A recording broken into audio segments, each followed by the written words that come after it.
Howrah city পুলিশের ফিরে পাওয়া প্রকল্পের মাধ্যমে আবার উপকৃত সাধারণ মানুষ।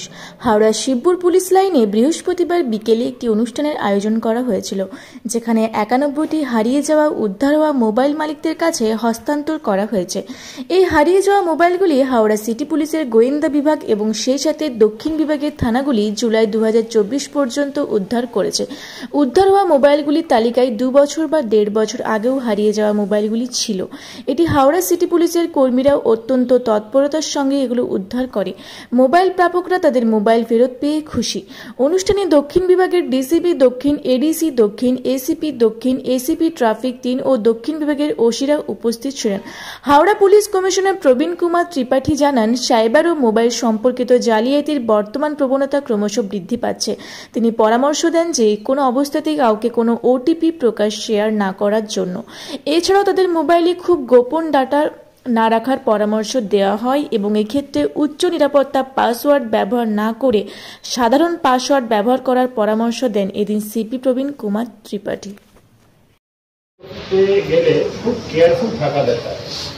আমি সোশ্যাল মিডিয়ার ব্যাপারে বলবো কি ম্যাক্সিমাম লোকই এখন আমরা আইদার ফেসবুক ব্যবহার করি অথবা ইনস্টাগ্রাম ব্যবহার করি, হোয়াটসঅ্যাপে কমিউনিকেশন করি, আর অন্যান্য আমাদের চ্যাট মিডিয়ামস আছে, টেলিগ্রাম কিছু কিছু লোক ব্যবহার করেন, কিছু লোক সিগনালে করেন। তো ফার্স্ট বলবো অনেকগুলো ফ্রড হচ্ছে কিন্তু মোবাইলের মাধ্যমে। ধরুন ব্যাংকের নাম করে কেউ আপনাকে মোবাইলে ফোন করলো, আমি অমুক ব্যাংকের ম্যানেজার বলছি, আর ফোন করার পরে আপনাকে এমন একটা ইমার্জেন্সি দেখালো যে আপনার খাতা অ্যাকাউন্ট এখনই ক্লোজ হয়ে যাচ্ছে, আপনি ইমিডিয়েটলি আপনার কেওয়াইসি আপডেট করুন। যে আপনারা ওই প্রেসারে অনেকগুলো ইনফরমেশন তার সঙ্গে একটা আননোন অপরিচিত ব্যক্তির সঙ্গে শেয়ার করে নেন। অনেকে এখনো আছেন, স্পেশালি বয়স্ক লোক অথবা কেউ হয়তো কোনো অন্য কাজে ব্যস্ত আছেন, সাডেনলি একটা ফোন আসলো, নিজের ওটিপি ওয়ান টাইম পাসওয়ার্ড যেটা হয় ওটাও শেয়ার করে ফেলেন। তার জন্য কি হয়, অনেক টাকা আপনার ব্যাংক অ্যাকাউন্ট থেকে বেরিয়ে যায়। এছাড়া আর নানা রকম মোডাস অপারেন্ডি আছে, যারা পড়া লেখা ক্রিমিনাল ইয়াং আনএমপ্লয়েড ছেলে মেয়ে তারা ওটাকে ব্যবহার করছে। ধরুন আপনার মোবাইলে একটা হোয়াটসঅ্যাপ থেকে কোনো একটা লিঙ্ক আসলো, তো যদি ওটা আননোন নাম্বার থাকে, আপনি যাকে চিনেন না ওই লিঙ্কতে ক্লিক করবেন না, কারণ ক্লিক করলে আপনার অনেকগুলো ইনফরমেশন কিন্তু সে নিয়ে যেতে পারে।